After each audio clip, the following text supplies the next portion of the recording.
Ce message vous est présenté par l'Assemblée chrétienne Le Tabernacle. www.letabernacle.net. Ce que nous pouvons vivre n'est rien en vue du poids de gloire qui arrive dans le Christ, n'est-ce pas? Ce matin, j'aimerais avec vous partager cette parole. Je crois que la parole de Dieu ne revient jamais à Dieu sans avoir accompli tout son dessein. Ce matin, peut-être il y a une parole pour vous, un verset, je ne sais pas, Dieu le sait. En tout cas, je vais m'astreindre à donner le message tel que je l'ai reçu. Et j'espère qu'à la fin de ce message, nous serons tous édifiés.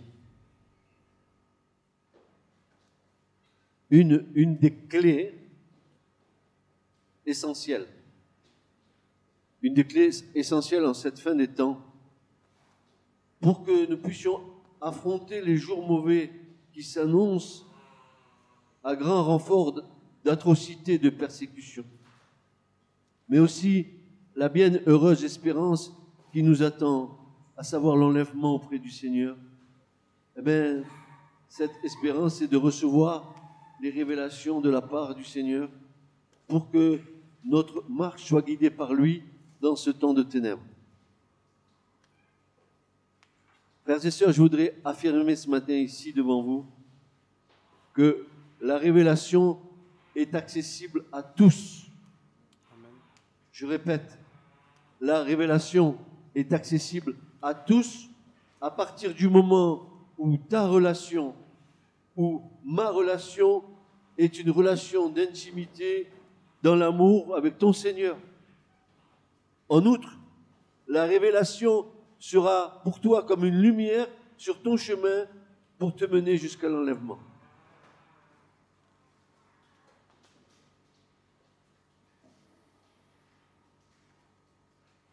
Je répète, la révélation est accessible à tous et à toutes. Ce n'est pas accessible qu'à une élite. La révélation est accessible à tous ceux qui aiment le Seigneur, à tous ceux qui ont une relation intime avec le Seigneur. C'est dans l'intimité que le cœur parle. Oui ou non?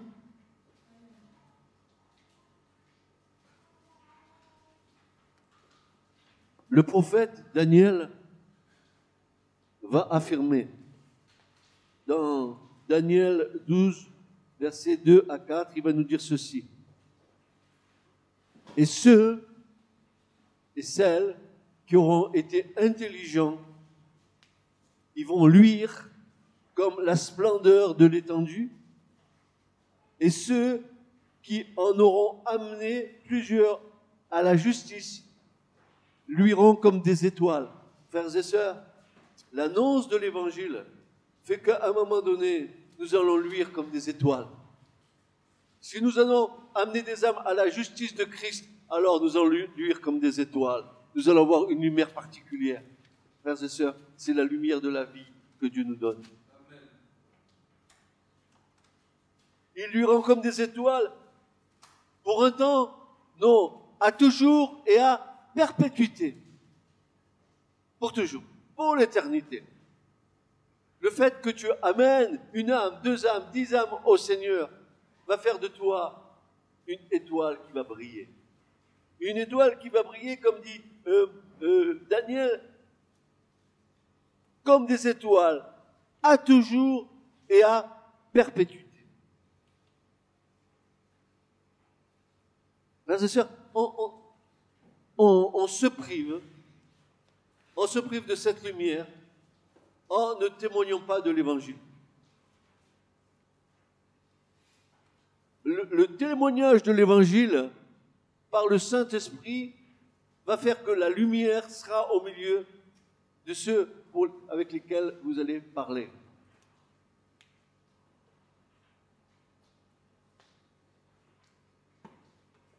Vous ne parlez jamais en vain du Seigneur. Vous pouvez avoir dit des paroles il y a 10 années, 20 années en arrière à des gens. Et vous pensez que ces gens-là sont loin de Dieu. Vous pensez que ces gens-là, ils n'ont pas écouté. Vous pensez que ces gens-là, eux, ont fait la sourde oreille. Et puis, 20 ans après, vous vous apercevez que cette parole a fait son cheminement dans les cœurs. Amen. Alors tu brilles déjà d'une lumière dont tu ne savais pas que tu devais briller.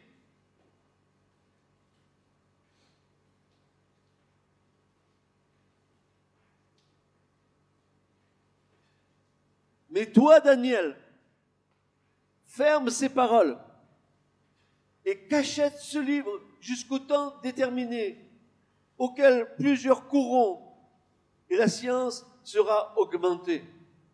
Et là, nous voyons que Dieu parle à Daniel d'une révélation encore plus grande à la fin des temps. Le livre va être cacheté du temps de Daniel, mais à un moment donné, il va être ouvert. Jusqu'à un temps déterminé, dit-il. Et Paul va compléter cela. Paul va nous dire des choses encore plus belles. C'est pas que Daniel n'a pas des belles choses, mais écoutez ce que va dire Paul. Paul, l'excellence de la succulence, le relève, le meilleur, l'huile, l'onction, ce qui descend d'en haut, qui a de la saveur, ça sent bon. Regardez ce que Paul dit. Mais ainsi qu'il est écrit, mes frères et sœurs, ces choses que l'œil n'a pas vues, que l'oreille n'a point entendues, ceux et qui ne sont pas montés au cœur de l'homme, lesquels Dieu a préparés à ceux qui l'aiment. Dieu a préparé ces choses à ceux qui l'aiment. Est-ce que vous aimez Dieu? Bientôt, vous allez voir et entendre des choses que l'œil n'a pas vues et que l'oreille n'a pas entendues, mais que Dieu a réservées pour nous.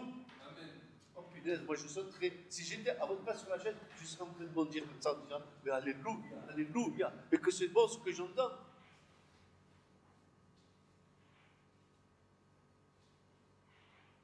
Ici est le secret, la clé de la révélation. J'ai donné ce message ce matin à lire à ma femme avant de venir ici. Vous savez ce qu'elle m'a dit? Elle m'a dit, oh, je ne suis pas avec toi ce matin. J'aurais tant aimé être avec mes frères et sœurs pour entendre ça. Et je lui dédie cette prédication. Amen. Ici est le secret, la clé de la révélation. Notons lesquelles, c'est-à-dire les choses que l'œil n'a point vues et que l'oreille n'a point entendues. Dieu les a préparées à ceux qui l'aiment. Alléluia. Oh, attendez-vous dans ces temps de la fin à recevoir de Dieu des choses ineffables. Nous ne sommes pas orphelins. Nous avons le Saint-Esprit, alléluia. L'Esprit de Dieu qui vit en nous, qui nous rappelle les paroles de Jésus. Après, par le moyen de la vue et la perception de nos cœurs, n'est-ce pas, et de nos oreilles, il est dit que Dieu les a préparés à ceux qui l'aiment, afin de quoi? Afin que les yeux de nos cœurs soient illuminés. L'illumination du cœur, le centre des sentiments et de l'amour que Dieu a répandu par le Saint-Esprit.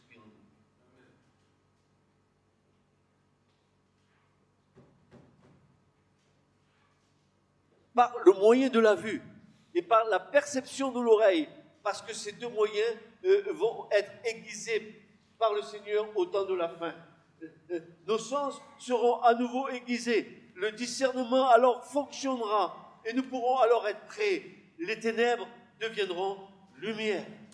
Outre le discernement spirituel, c'est-à-dire que Dieu nous a donné un esprit de discernement, comme il est dit dans 1 Corinthiens 12, un autre type de discernement nous est proposé dans l'Écriture, et celui-ci fait appel à nos cinq sens.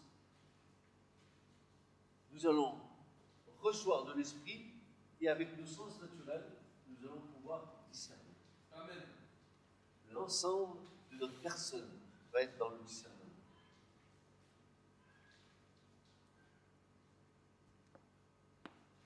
Et le psalmiste de déclarer, mais oui, car auprès de toi est la source de la vie. Makom Chaim en hébreu. Makom Chaim en hébreu, c'est une valeur de 614. Et dans la lumière, nous voyons la lumière. Quand vous faites la somme de 2 fois lumière, vous apercevez que cette somme-là est égale à la source de la vie. Donc, la source de la vie, c'est Dieu. Et quelle est cette source? Dieu, lumière. Et Dieu, lumière, nous communique cette lumière.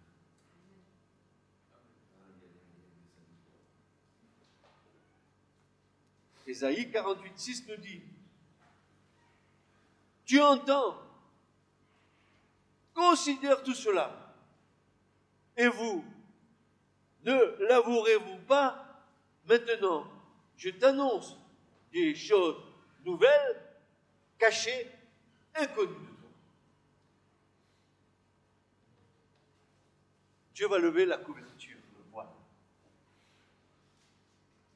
Dieu va faire en sorte que nous ayons des points de repère dans ces temps de la fin qui sont des temps de persécution, des temps mauvais. Amen. Nous avons besoin de cela pour savoir où en est le plan de Dieu. Nous avons besoin de savoir en quel temps nous vivons. Amen. À quel moment nous nous situons dans l'horloge prophétique de Dieu. Amen. Tu entends, dit Ésaïe, considère tout cela. Maintenant, je t'annonce des choses nouvelles, cachées, inconnues de toi. Frères et sœurs, dans tout ça, il y a l'amour de Dieu dans lequel nous puisons notre foi. Amen. Ah, frères et sœurs, que j'aime notre foi est puisée dans l'amour de Dieu. Et pour rejoindre l'amour de Dieu, il faut que Dieu amour vienne à notre rencontre. Je répète, pour rejoindre l'amour de Dieu, il faut que Dieu amour vienne à notre rencontre. Pour rejoindre la pensée de Dieu, il faut que la parole de Dieu soit notre nourriture. Pour rejoindre le mystère de Dieu, il faut en définitive que ce mystère même se révèle à nous. Ainsi, écoutez bien cela, ainsi, l'attribut sagesse de Dieu est étroitement lié au cœur qui se remplit de l'Esprit divin. Amen.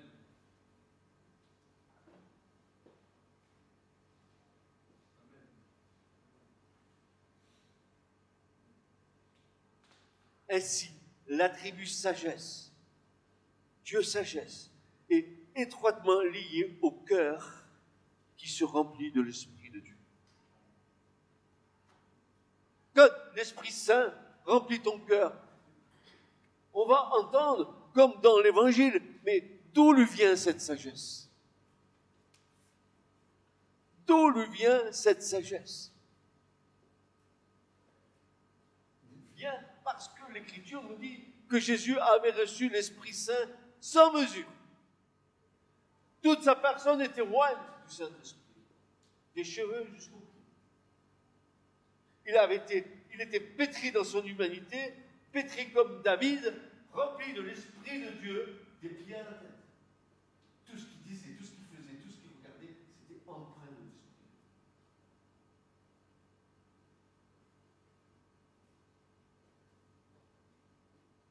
Alors maintenant, frères et sœurs, il nous faut comprendre. Il existe 2 révélations, et 2 sortes de révélations. Ce que j'appelle la révélation dite ouverte, et l'autre révélation qui est dite cachée. Et on va bien comprendre, vous allez voir que Dieu a tout fait pour que l'homme puisse à un moment donné le rencontrer. Amen. Tout a été fait par Dieu, vous allez comprendre, parce que l'Écriture est claire à ce sujet. Il existe donc 2 révélations, une dite ouverte et une autre dite cachée. La révélation dite ouverte est celle par laquelle l'Éternel Dieu a pris l'initiative de se révéler aux hommes. Amen. Dieu se révèle aux hommes.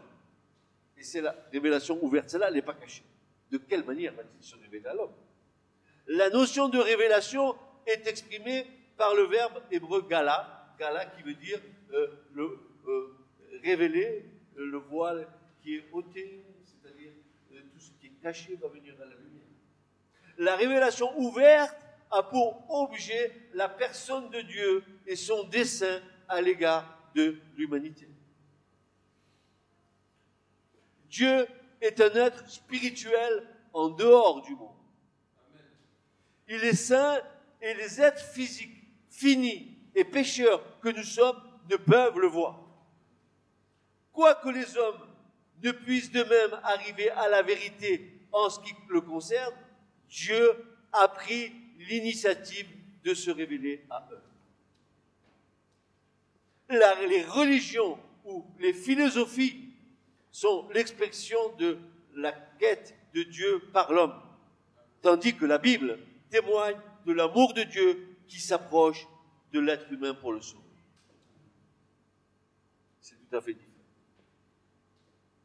C'est Dieu qui s'approche de l'homme, c'est pas l'homme qui cherche.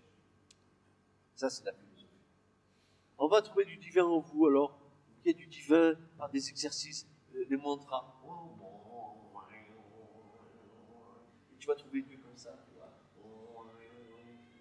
Les chakras et tout le bastring. C'est Dieu qui s'approche de l'homme. À travers la nature et la conscience humaine et qui distingue entre le bien et le mal, Dieu s'est révélé à tous. C'est ce que la théologie appelle la révélation générale de Dieu. Par sa création, il a montré sa gloire en mettant les hommes au bénéfice d'une révélation universelle et continue. Dieu montre à l'homme chaque jour qu'il est à l'homme. Écoute, tu crois que c'est normal que tous les matins le soleil se lève comme ça? Si ce n'était pas Dieu qui donne l'ordre au soleil de se lever, si Dieu voulait arrêter le soleil comme il a fait avec Josué, il l'arrêterait. Tu crois que c'est naturel, toi, que tous les matins, il y a le soleil, aujourd'hui il va faire chaud. C'est parce que c'est Dieu qui le veut. Si Dieu disait au soleil de s'arrêter, ça fait longtemps que le soleil se serait arrêté. Et l'homme, il voit toutes ces choses. Mais l'homme, il est tellement fixé sur son propre moi, sur son propre ego, sur son propre égoïsme, qu'il ne voit pas la main de Dieu dans tout ce qu'il entoure. Amen.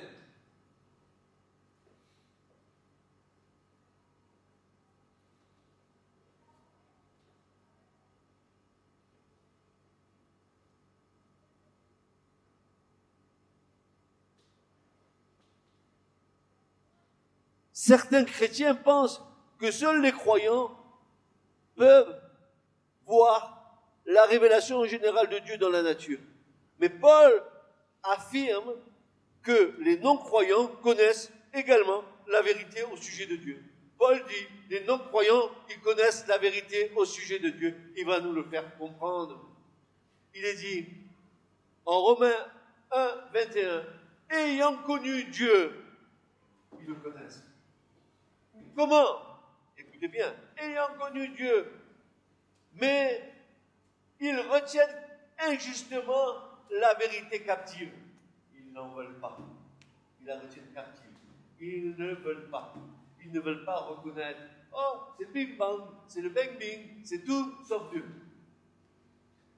L'homme, il explique avec son intelligence complètement vérolée, il va expliquer la création de l'univers. Je rêve. Je rêve. Je n'arrive pas à accorder un verbe is avec ENT à la fin et je vais moi parler comment la création se fait. Je suis quand même un petit peu taré. L'homme est taré par le péché. Il se croit sage, il est fou. C'est ce que dit Paul. Regardez bien. Il va dire ceci. Ils retiennent injustement la vérité captive. Ils voient les perfections invisibles de Dieu dans sa création, mais ils ne le glorifient pas comme Dieu. Ils ont remplacé la vérité de Dieu, dit Paul, par le mensonge. Romains 1, 25. Ils ne jugent pas bon d'avoir la connaissance de Dieu et ils désobéissent à ses commandements moraux. Paul dit donc qu'ils sont inexcusables car ils ont rejeté la vérité. Amen. Vous savez pourquoi ils ne veulent pas de Dieu? Parce que Dieu est lumière et qui met en lumière tout ce que l'homme est. Amen. Et je veux plutôt me complaire dans mon apparence plutôt que la lumière de Dieu vienne m'éclairer dans mon être intérieur pour montrer réellement qui je suis.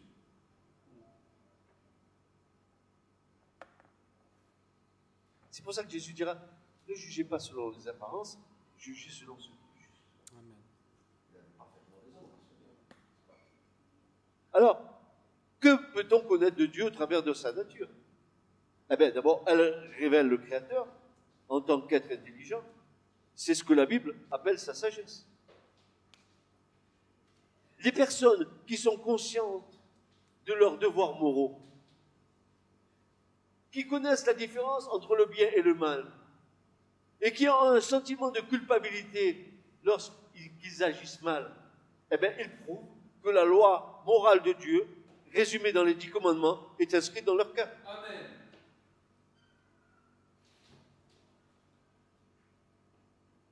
Ils le savent. Romains 2, versets 14 et 15. Cependant, frères et sœurs, aussi valable que soit la révélation générale pour le monde d'aujourd'hui, elle n'est pas suffisante pour nous faire connaître le caractère de Dieu pour le salut de l'humanité. Il faut qu'elle soit complétée par la révélation spéciale consignée dans la parole de Dieu. Et c'est ici qu'intervient la révélation cachée qui va nous conduire à rechercher par le moyen de la foi la grandeur de Christ. Le voile doit être ôté. Le voile doit être ôté. Écoutez bien, l'esprit de révélation, comme la colonne de feu dans le désert, se manifeste comme une lumière qui permet de suivre les mouvements de la grâce de Christ. Pareil, l'esprit de révélation, comme la colonne de feu dans le désert, se manifeste comme une lumière qui permet de suivre les mouvements de la grâce de Christ. Frères et sœurs, chaque fois qu'Israël se mettait en opposition avec Dieu, la Shekinah se retirait. Chaque fois qu'Israël obéissait au commandement de Dieu, la Shekinah les conduisait. Il en est ainsi pour ta vie. Chaque fois que tu obéis au commandement de Dieu, l'Esprit de Dieu te conduit. Chaque fois que tu désobéis, l'Esprit de Dieu se retire.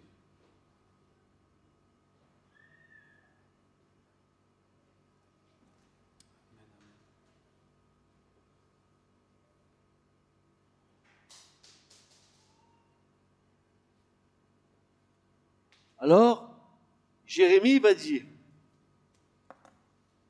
dans Jérémie 33, verset 3, il va dire, et c'est Dieu qui dit à Jérémie, crie vers moi, et je te répondrai. Amen.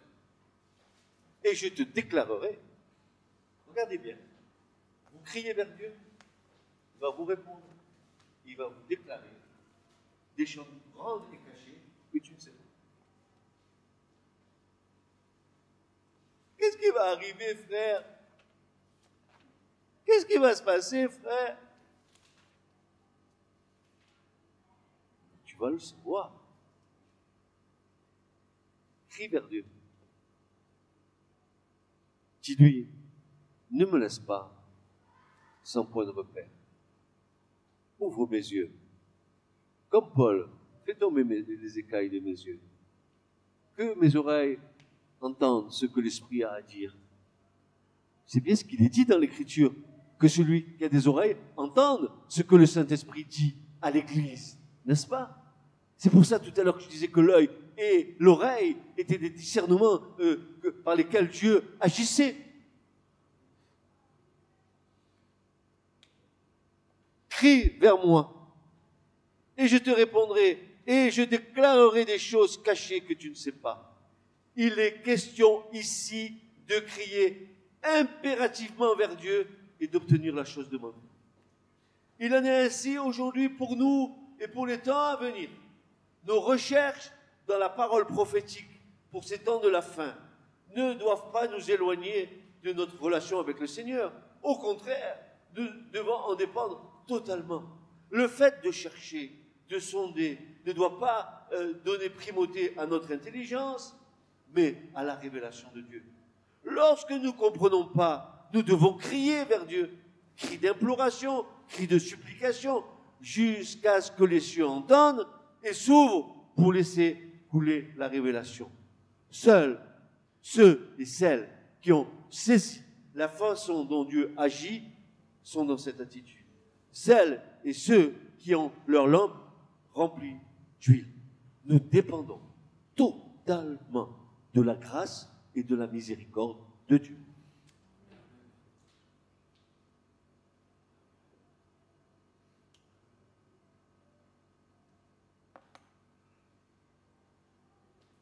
Et Deutéronome 29 va nous dire que les choses cachées sont à l'Éternel notre Dieu et que les choses révélées sont à nous, à nos enfants, à perpétuité. À perpétuité. À perpétuité. Afin que nous mettions en pratique toutes les paroles de cette loi. Notre quête et notre désir de voir grandir notre foi sont liés à la révélation du Christ, en qui sont cachés tous les trésors de la sagesse. Est-ce que vous aimez ce message ?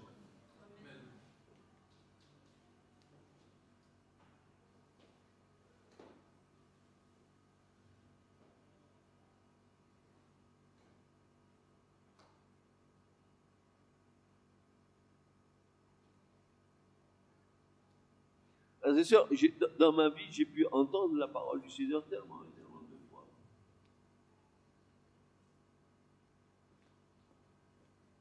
Parfois, je n'ai pas mis toute mon attention. Pourtant, Dieu me parle.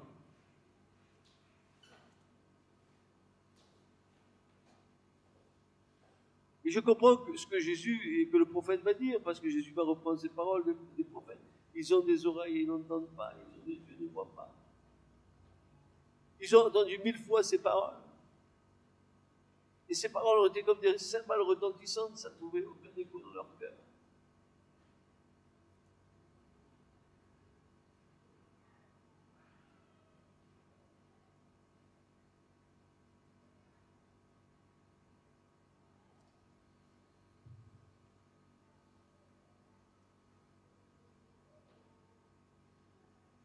C'est en Christ que sont cachés tous les trésors de la sagesse. En lui. Et en lui seul. Et si tu veux voir la révélation arriver vers toi, la révélation t'éclairer, la révélation te conduire. Parce que la Shekinah fait ça. Elle te montre le lieu où tu dois aller. Et non seulement elle te le montre, mais elle va te conduire. Parce que c'est ça la vie dans l'esprit. Je vis, je marche et je suis conduit par le Saint-Esprit. C'est ça la vraie vie. C'est pas mon blablabla biblique. C'est je suis conduit par l'Esprit, parce que je vis par l'Esprit, parce que je marche par l'Esprit. Amen. Non pas parce que je sais. Paul dira, mais la connaissance enfle, mais l'amour édifie. L'amour, ça édifie l'amour, frères et sœurs. Oui, en qui sont cachés tous les trésors de la sagesse. C'est ce que Paul va dire aux Colossiens, dans Colossiens 2, versets 1 à 3. Je veux en effet que vous sachiez quel combat je soutiens pour vous et pour ceux de Laodicée et pour tous ceux qui ne m'ont pas vu de leurs yeux, afin que leur cœur soit réconforté et qu'étant étroitement unis dans l'amour, ils soient enrichis d'une pleine conviction de l'intelligence et connaissent le mystère de Dieu et du Christ en qui sont cachés tous les trésors de la sagesse et de la science. En lui, pas en toi, en lui. Et le point central de la révélation se trouve ici. Pourquoi avons-nous besoin de cette révélation? Car il est d'une nécessité absolue que Christ soit révélé dans nos cœurs par le Saint-Esprit, afin que nous grandissions à la stature parfaite de Christ. Et lorsque cette stature est atteinte, alors la communion intime joue son rôle. Nous sommes prêts et prêtes à recevoir les informations du royaume de Dieu. Amen. Dieu, en Christ, ne jette pas ses perles au pourceau. Écoutons un nouveau Paul. Vous allez patienter encore avec moi un peu? J'ai encore des choses à vous dire. Je ne vous fatigue pas, je ne vous laisse pas. Dites-le moi. Éphésiens 1, versets 15 à 23. C'est pourquoi, dit Paul, nous aussi, ayant entendu parler de votre foi au Seigneur Jésus et de votre charité pour tous les saints, je ne cesse de rendre grâce pour vous, faisant mention de vous dans mes prières, afin que le Dieu de notre Seigneur Jésus-Christ, le Père de gloire, vous donne un esprit de sagesse et de révélation dans sa connaissance, et qu'il illumine les yeux de votre cœur, pour que vous sachiez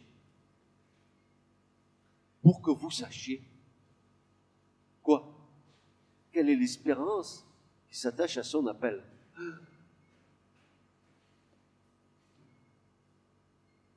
Quelle est la richesse de la gloire de son héritage qu'il réserve aux saints? Mon héritage qu'il réserve aux saints, quel héritage? Mais, frères et sœurs, je suis héritier de Dieu et co-héritier de Christ. Amen.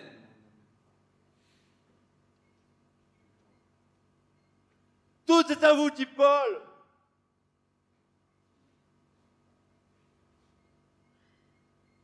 Et quelle est envers nous qui croyons l'infinie grandeur de sa puissance, se manifestant avec efficacité par la vertu de sa force? Il l'a déployé en Christ, en le ressuscitant des morts et en le faisant asseoir à sa droite dans les lieux célestes, au-dessus de toute domination, de toute autorité, de toute puissance, de toute dignité et de tout nom qui peut se nommer, non seulement dans le siècle présent, mais encore dans le siècle à venir. Il a tout mis sous ses pieds et il l'a donné pour chef suprême à l'Église, qui est son corps, la plénitude de celui qui remplit tout en tous. Amen. Amen. Mais d'où il sort ça, Paul? D'où il peut me pondre ça? Quand je vois, je pèse chaque mot qu'il dit là, c'est un poids de gloire.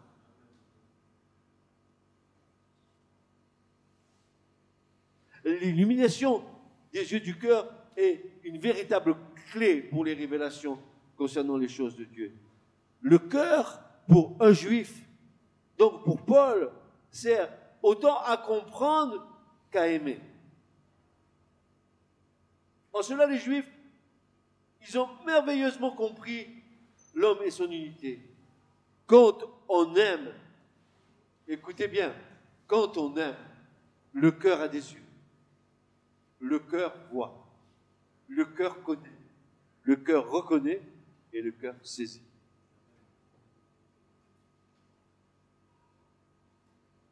Mais les yeux du cœur ne peuvent vraiment s'ouvrir que dans la lumière de quoi? Dans la lumière du Dieu unitaire. Ils ne peuvent être illuminés que par le Père de gloire.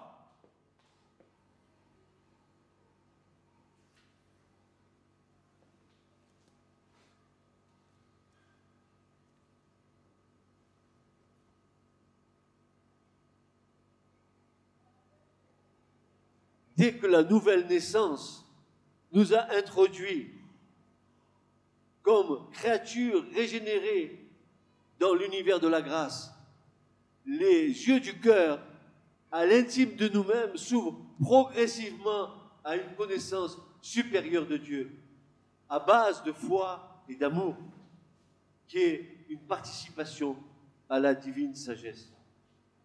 une connaissance qui s'épanouit en communion avec le Christ. Et ce sont ces yeux du cœur qui nous donnent l'instinct des choses de Dieu, remplis qui sont de la clarté de Dieu lui-même et un reflet de sa gloire. Les yeux du cœur sont l'organe de la fidélité qui est la permanence de l'amour. Que j'aime ça. Oh, que j'aime ça. Les yeux du cœur sont l'organe de la vie, de la fidélité qui est la permanence de l'amour.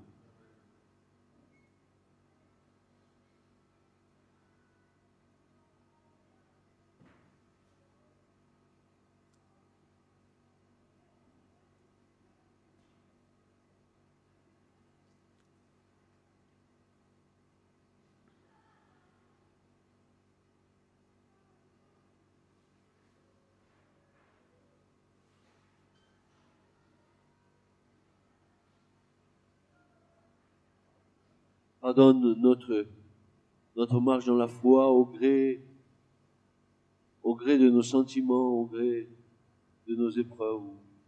Une fois, nous pouvons être délirants d'amour et d'autres fois, avoir les bras baissés.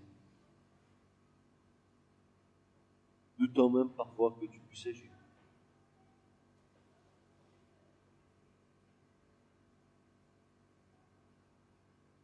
Pardonne-nous chaque fois les manquements dans nos vies. Nous sommes plutôt reposés sur nos propres forces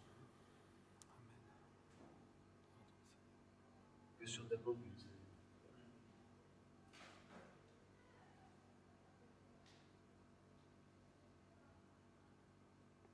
Fois où nous avons proclamé notre foi haut et fort et nous avons fait passer notre moi avant toi.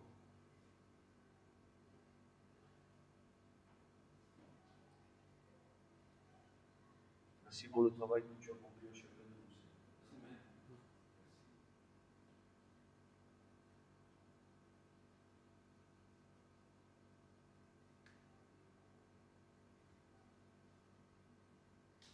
Remarquons l'acte de grâce accompli par amour envers ses disciples pour les fortifier dans leur foi et leur permettre de tenir ferme après son ascension. Il dit qu'il leur montra ses mains et ses pieds, et comme de joie, ils ne croyaient pas encore et s'étonnaient. Hein? Ils ne croyaient pas encore et s'étonnaient. Hein? Pas nous, ça. Il leur dit, avez-vous ici quelque chose à manger? Ils leur donnèrent un morceau de poisson, puis et quelque peu d'un rayon de miel. Et l'ayant pris, il mangea devant eux. Il leur dit, ce sont ici les paroles que je vous disais quand j'étais encore avec vous. Il fallait que toutes ces choses qui sont écrites de moi, dans la loi de Moïse et dans les prophètes et dans les psaumes, fussent accomplies. Et c'est là. C'est là. Alors il leur ouvrit l'intelligence pour entendre les Écritures, à nouveau les oreilles. Si tu as les oreilles bouchées, demande au Seigneur de les boucher.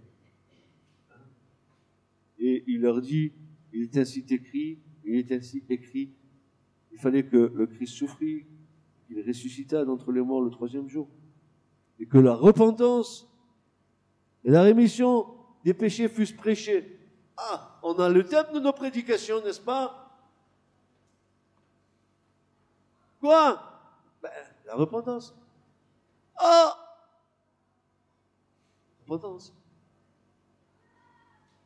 Rémission des péchés. Ah bon?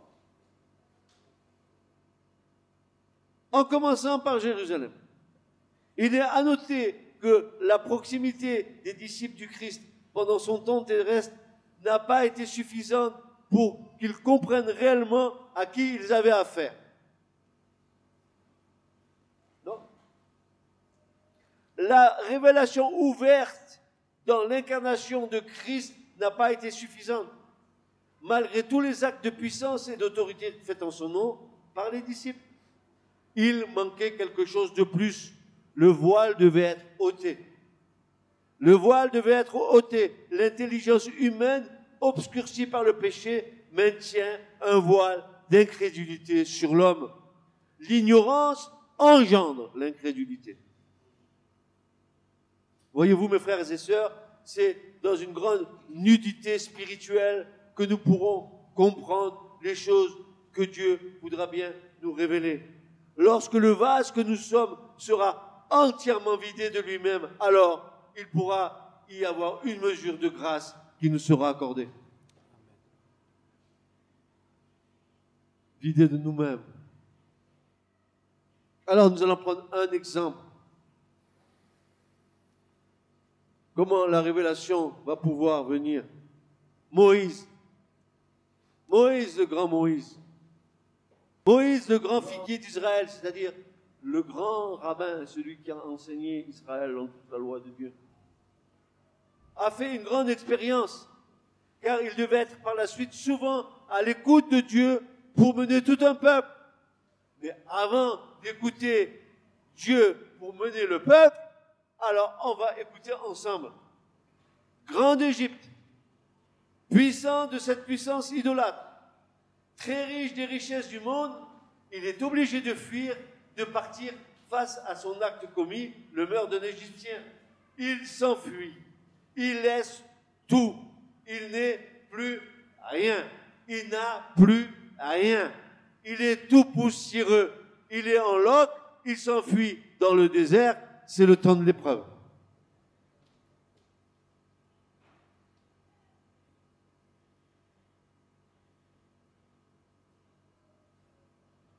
Au bout d'un certain temps, il est épuisé. Il n'a plus rien à manger. Il n'est plus rien du tout. Il n'est plus rien tout court. Il est au stade de tout accepter. Il garde, lui, l'ex-prince d'Égypte, il garde les moutons avant de savoir mener et garder le peuple de Dieu.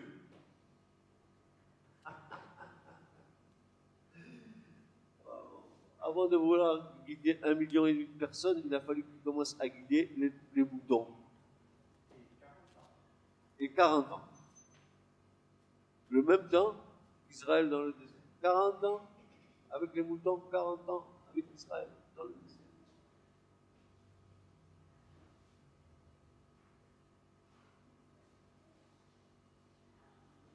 Il arrive au pied de la montagne. Il y a un buisson ardent qui est là. Il est presque dépouillé de tout. De son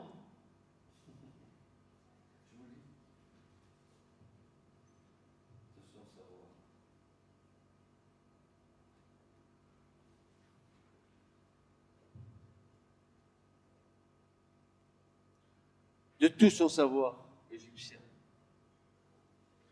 Le désert est un lieu de réflexion et de dépendance de Dieu. Il n'est plus rien. Et le buisson ardent l'attend, car il est prêt à recevoir. Il enlève même ses chaussures. Le dénuement le plus total. Il se dépouille de tout, il se met à nu. Alors seulement à cet instant, il peut recevoir. Déprogrammé de l'esprit de l'Égypte, il peut maintenant recevoir les vraies valeurs du royaume de Dieu. Mais si tu veux recevoir les vraies valeurs du royaume de Dieu, il va falloir que Dieu te déprogramme de tout l'esprit du monde qui est en toi. Tu ne peux pas être porteur des valeurs de Dieu avec les valeurs du monde. Ou alors tu as rien compris. C'est que pour véhiculer les valeurs du royaume de Dieu, il faut que Dieu t'ait couvert d'intelligence, te fasse comprendre ce qui est en haut. Les choses spirituelles sont spirituelles, et les choses naturelles sont naturelles. C'est pas pareil. Et si tu veux être porteur des choses surnaturelles, il ne faut pas que tu t'occupes des choses naturelles.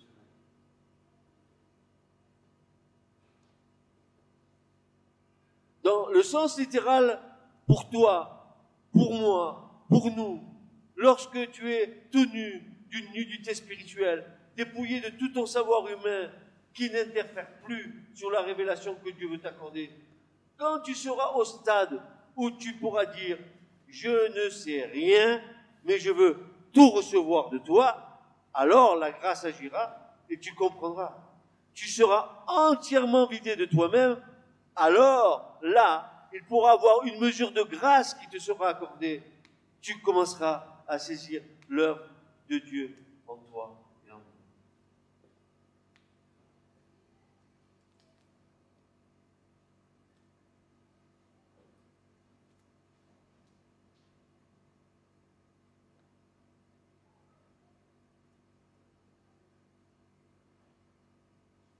Paul dit, tout mon savoir, tout ce que je sais, je le considère comme de la boue. Mes masters, mes pas pasteurs, mes bacs, mes pas bacs, plus 15, moins 20, moins 25, tout ce que tu voudras, ils considèrent cela comme de la boue. Même, dira-t-il, mon savoir religieux. Prêt à recevoir dans un dépouillement total afin de le connaître lui et la puissance de sa résurrection et la communion à ses souffrances étant rendues conformes en sa mort, si en quelque manière que ce soit, nous puissions parvenir à la résurrection d'entre les morts. Philippiens 3, 19. Tu seras alors en état de recevoir quelque chose du cœur de Dieu. Oui, les yeux de ton cœur seront illuminés, car l'Esprit Saint lui-même, qui sonde la hauteur, la profondeur et la largeur du cœur de Dieu, t'accordera cette illumination intérieure que le Messie qui en toi doit prendre toute la place. Il te révélera alors des choses cachées que tu ne connaissais pas, ces choses cachées qui nous sont nécessaires pour que nous sachions quelle est l'heure à l'horloge prophétique de Dieu dans ces temps de la fin. Ta foi sera ravivée, ton esprit fortifié conformément à l'amour de Dieu. Tu seras un canal désobstrué, laissant couler l'eau vive de l'Esprit Saint qui abreuvera et rassasiera ceux qui t'entourent. Car tu seras certainement positionné dans cet état où tu pourras dire, ce n'est plus moi qui vis, c'est Christ qui vit en moi. La révélation coulera comme un flot bienfaisant, non pas les sornettes évangéliques de soi-disant révélations issues de la chair, mais bel et bien les trésors inestimables de sa grâce envers nous qui croyons. Le voile est déchiré, la lumière jaillit, et tu ne demeures plus dans les ténèbres, mais dans la lumière de la vraie vie. Alors, vous et moi, ensemble, nous serons en cette capacité qui vient du trône de la grâce à recevoir instruction et direction dans ces temps de la fin. Ce dont nous avons grandement besoin pour ne pas nous perdre loin de Christ. Amen. Amen.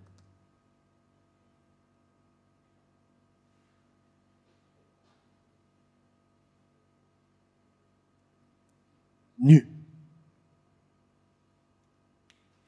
Toute ma connaissance religieuse, je l'abandonne, je la considère comme rien. Rien. Qu'est-ce qui est importé à Paul? Uniquement ce que Dieu lui révèle.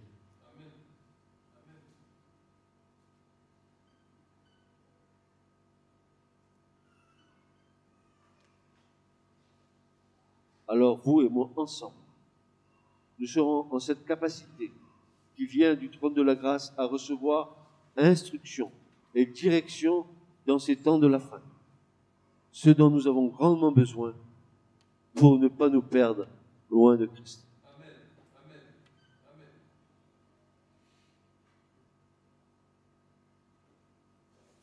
Et j'ai intitulé ce message « Affronter les mauvais jours ».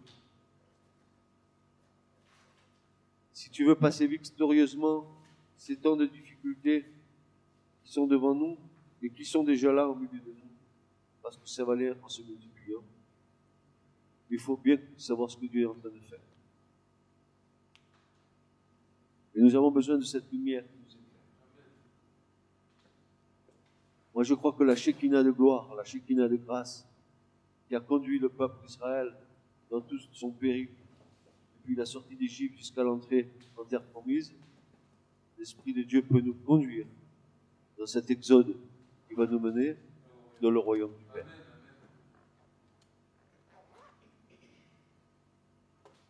N'attristons pas l'Esprit de Dieu.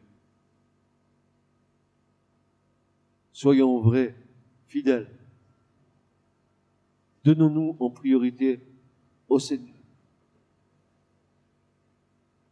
Cherchez d'abord, premièrement, le royaume de Dieu et sa justice. et tout vous sera donné par-dessus. Tout. Et je vous garantis que Dieu le fait. Amen. Ce message vous a été présenté par l'Assemblée chrétienne Le Tabernacle. www.letabernacle.net